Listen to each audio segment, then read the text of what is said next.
After a long, hard day of schoolwork and studying, tired teenage brains crave some rest and relaxation. But we can't go on a real vacation. We need to be back in school bright and early before too long. Some of us mindlessly scroll through Snapchat or Instagram. The others spend time jogging or going to the gym. I, on the other hand, found my happy place on a tiny corner of the internet called Aww. That's with 2 W's.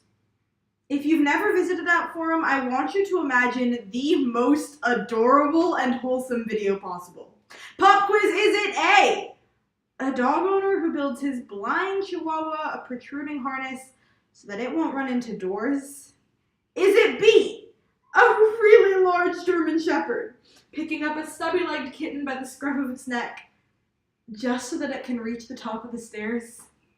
Or what about C, a golden retriever puppy who follows its master to a golf game, runs out onto the green, knocks the ball in the hole to make sure his owner is happy, and then somersaults around the field? If you answered A, B, or C, congratulations, you're correct. Each one of these videos is equally as heartwarming and kind. Because no matter who you are, exposure to cute animals makes us happy. It's no wonder that a 2011 Psychology Today article stated that pet owners exhibited greater self-esteem, were more physically fit, were less lonely, were more conscientious, were more socially outgoing, and had healthier relationship styles than non-owners. But now I want you to take that third image of the dog with the golf ball.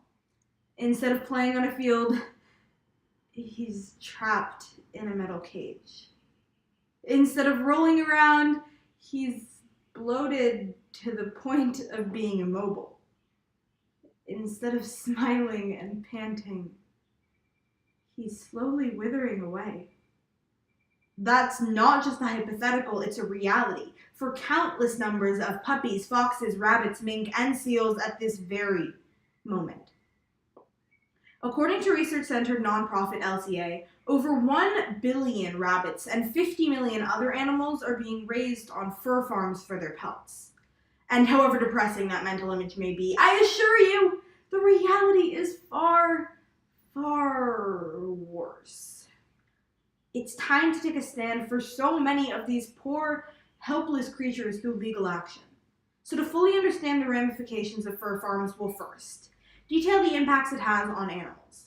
Next, we'll describe its implications for humans before finally proposing a legislative solution for the problem that independent firm Born Free USA called a lawless, heartless, vile industry.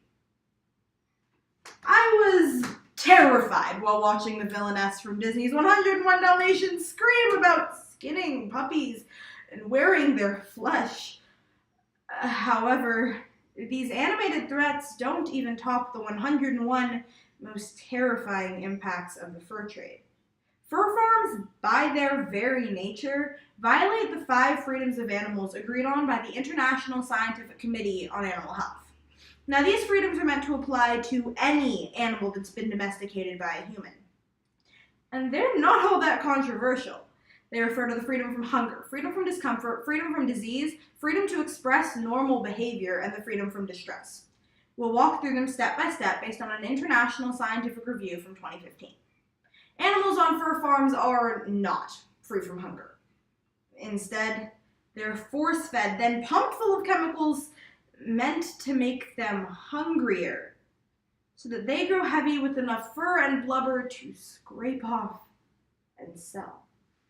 These animals are not free from discomfort as they're kept in separate, cold iron cages and prevented from seeing other animals except when forced to breed.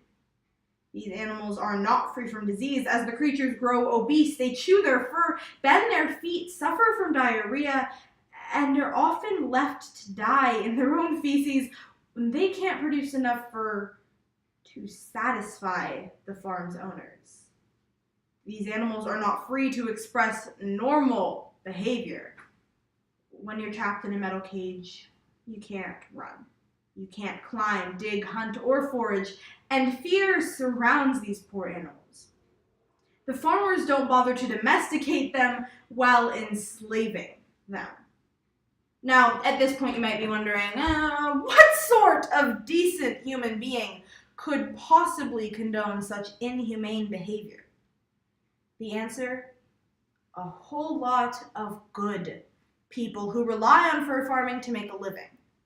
The Fur Commission USA, which prides itself on representing American mink farmers since 1994, argued strongly against all of the claims of abuse and cruelty.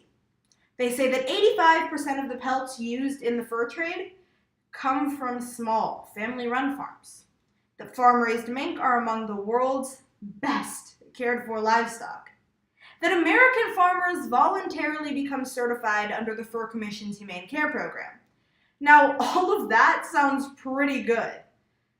The problem comes when the brochure doesn't quite match the reality. Did you catch the key word in the Fur Commission's defense? Voluntarily. There isn't a federal mandate of any kind specifically regulating fur farming. Even the Fur Commission can only point to the Animal Welfare Act, which just states that food animals can't be cruelly slaughtered. These creatures aren't being killed for food, so the only law that they can reference doesn't even apply. And if these creatures were being killed out of necessity, or for the sake of human health, then there might be some reasonable argument you could make about the ends justifying the furry genes. Unfortunately, these farms are objectively terrible for human health as well. As The Guardian explained in 2013, fur straight off a dead animal will rot. So manufacturers fight off decay through the application of chemicals. The main processing chemicals used are formaldehyde, which is linked to leukemia, and chromium, which is linked to cancer. That means that both the wearers and the workers are at an increased risk of disease. Additionally, the Environmental Protection Agency has had to shut down several American processing plants for the use of solvents that cause cancer. And when these chemicals leak into waterways, and they have, the results are devastating. And for what? The ability to skin and wear a mink? Or, since at least 80 mink babies are needed to create one full-length coat, the ability to skin and wear 80 mink babies? Look, this dangerous process has led to fur farming being ranked as one of the worst 5 industries for toxic metal pollution on the planet. Now, this doesn't come from PETA or the Fur Free Alliance or any other animal rights group. This comes from the World Bank. Fur farming is polluting our waterways, poisoning our piers, and clouding our sense of basic decency. That's why I advocate the United States Congress pass the Fair Fur Farms Act of 2018. Section 1. All American fur farms will have 2 years to transition to sustainable farming practices or face immediate closure. This will allow for adequate time for them to change their ways without creating an unreasonable mandate. Section 2. Sustainable farming practices are defined as following the International Fur Trade Convention and retrieving only wild pelts from cageless, free-range animals such as the beaver, coyote, muskrat, and raccoon. This way will avoid infringing upon those 5 freedoms and limit the amount of animals being killed. Section 3. Any carcinogenic processing chemicals will be banned from use in the fur trade. Whether or not we all agree on how to treat animals, we should all agree on the importance of containing cancer. Today, we discussed the impacts of fur farms for both animals and humans before proposing the Fair Fur Farms Act of 2018. It strikes me that with 2 W's has 2 meanings. It's either that nice sound you let out if something cute crosses your path, or a sigh of defeat and disappointment. We have a choice to protect the dignity and lives of billions of woodland creatures through the use of proper regulations and restrictions, or to sit idly by as they're bloated, skinned, and left to rot. The choice is yours. And that blind chihuahua we talked about, despite the fact that it can't see, is watching.